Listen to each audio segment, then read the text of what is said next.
Good morning. তো সবাই কেমন আছো? আমি আশা করছি সবাই ভালো আছো। তো গাইস, আজকের ব্লগটি এটাই, ছোট্ট একটি মিনি ব্লগ। তো তোমরা দেখতে থাকো। ব্লগটা এটাই যে আজকে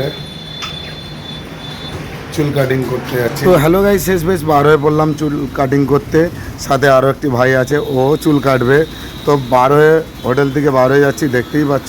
তো হোটেল থেকে বার হয়ে কিছুটা দূরেই আমরা যাব।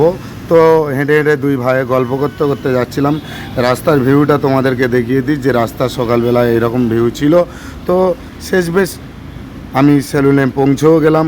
চুল কাটিং কমপ্লিট হবার পরে আমি তোমাদেরকে দেখাচ্ছিলাম যে এইরকম কাটিং কেটেছি। তো সত্যি কথা বলতে বন্ধুরা, কাটিং করার সময় তোমাদেরকে দেখাতে পারলাম না, খুবই দুঃখিত। তবুও তোমাদেরকে দেখাচ্ছি যে আমি এইরকম চুল কাটিং করেছি। তো গাইস, তোমাদের কেমন লেগেছে কমেন্টে অবশ্যই বলো। ওই ভাই এখন অবধি চুল কাটছে, দেখতেই পাচ্ছ। আর হ্যাঁ, যে ভাইটাকে চুল কাটছে খুবই একটি অল্প বয়সী ছেলে। তো ওর হাতের খুবই সৌন্দর্য কাটিং। তো গাইস, শেষ বেশ দেখতে পাচ্ছ আমরা চুল কাটিং করে বার হয়ে যাচ্ছি। তো গাইস, এখানটা দেখতেই পাচ্ছ রাস্তার মধ্যে আমরা দুই ভাই আসছি। ও চুলটা কেমন কেটেছে তোমরা কমেন্টে জানিও, কিংবা আমারও চুলটা কাটিং কেমন হয়েছে সেটাও তোমরা বলো। পিছন থেকে তোমাদেরকে দেখানোর চেষ্টা করছিলাম, কিন্তু রোদ্দুরের জন্য ভালো ক্যামেরায় আসেনি।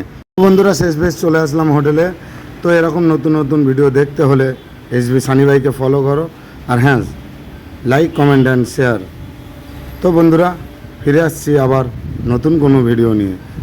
এসবি সানি ভাইয়ের ভিডিও দেখার জন্য অসংখ্য অসংখ্য ধন্যবাদ। টাটা।